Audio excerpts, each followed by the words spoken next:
বিজলিদা, ও বিজলিদা। বাপি তো নেই গো কাকু, একটু বেরিয়েছে। আমি যখনই আসি তোর বাবা বাড়িতে থাকে না। তাহলে আপনি আসবেন না? হ্যাঁ? তাহলে আপনি বাপিকে কল করে আসতেন। একই পাড়ায় থাকি আমরা, আর একই পাড়ার লোককে নিমন্ত্রণ করতে আসবো, তাও বাবা ফোন করে, কেমন একটা দেখায় না ব্যাপারটা। নিমন্ত্রণ?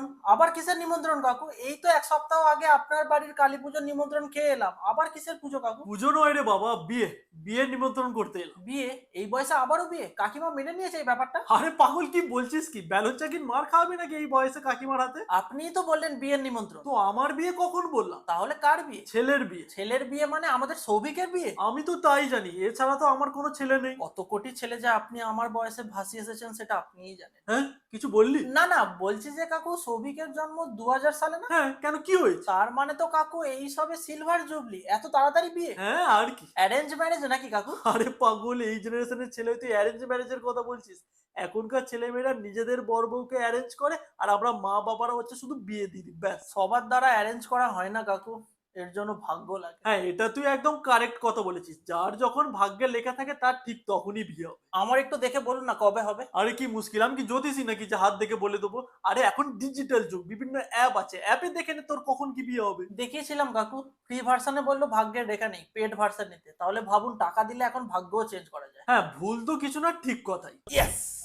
ভাগ্য চেঞ্জ হয় কিনা জানি না কাকু, কিন্তু মাত্র কয়েক সেকেন্ডে এত টাকা পেয়ে গেছি। আরে বাবা, কি করে রে? প্রণবের সফটওয়্যার ইউজ করে। চলো, বাদ দে, তোর বাবা কখন আসবে বলতো? সেটা তো বলতে পারবো না কাকু, তবে আপনি চাইলে আমার বিয়ের কথা বাপিকে একটু বলতে পারেন। কোথাও সেটিং করা আছে নাকি? সেটিং করা থাকলে কাকু এখন আমি আপনার বাড়িতে গিয়ে বাপির সাথে কার্ড নিয়ে সেটিং হয়ে থাকতাম। আচ্ছা আচ্ছা, বুঝতে পেরেছি। তবে মন খারাপ করিস না, মর্নিং ওয়াকে যা। মর্নিং ওয়াকের সাথে বিয়ের কি সম্পর্ক কাকু? আরে বাবা, তুই বুঝতে পারছিস না, মর্নিং ওয়াকে গিয়েও এখন পাত্রী পেয়ে যাচ্ছে। ওই ভাগ্যও নেই কাকু। সবসময় দিস না ভাগ্যকে দোষ, sometime take inspiration from Joseph Ghosh. আরে কি খবর গো পালদা, কখন এলে? এই যে, আরে আমি তো এসেছি অনেকক্ষণ, তোমারই তো পাত্তা নেই। আমি যখনই আসি তুমি কোথাও না কোথাও বেরিয়ে যাও। হ্যাঁ, আমি তো কোথাও যাইনি, আমি তো ছাদে ছিলাম। হাই দেখ, কিন্তু তোমার ছেলে তো বললো তুমি নাকি বেরিয়েছো। হ্যাঁ, তুমি তো বললে বেরোচ্ছ, কখন এলে আবার তুমি? যখন তুই কানে গুজে বসেছিলি তখন। এই শোন, আমি এই সবে এলাম, আমি একটু ছাদে যাচ্ছি, কেউ এলে আমাকে ডাকবি, ঠিক আছে?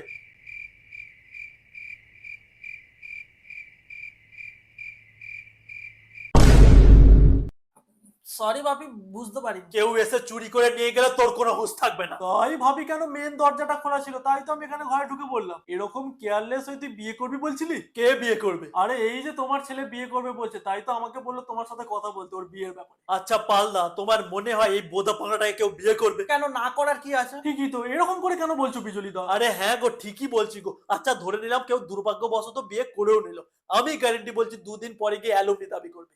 ওর দুটো কিডনি বিক্রি করেও সেটা দিতে পারবো না। তো ওর থেকে ভালো যেমন পাঁটা আছে তো পাঁটাই থাক না। আরে বিজলিদা, তুমি না সত্যি পারো বটে। তাহলে কি বলছো তোমার ছেলের বিয়ে আমি খাবো না? খাবো না আমি তোমার ছেলের বিয়ে? এই জন্মে তো না, তবে হ্যাঁ বিয়ের মহাভোজ থালি খাওয়াতে পারি। তো চলো, যাবে নাকি বাঙালি রেস্টুরেন্টে? কেননা ওর মা তো নেই, ওর মা গেছে বাপের বাড়ি। তো চলো যাই, যাওয়া যাক। হ্যাঁ চলো, যাওয়াই যাক। আর হ্যাঁ, আমার ছেলের বিয়ে কিন্তু সামনে, তোমাকে কিন্তু সকাল থেকে থাকতেই হবে, একদম ভুল করলে চলবে না। আরে হ্যাঁ হ্যাঁ, একদম ওই নিয়ে ভেবো না তুমি।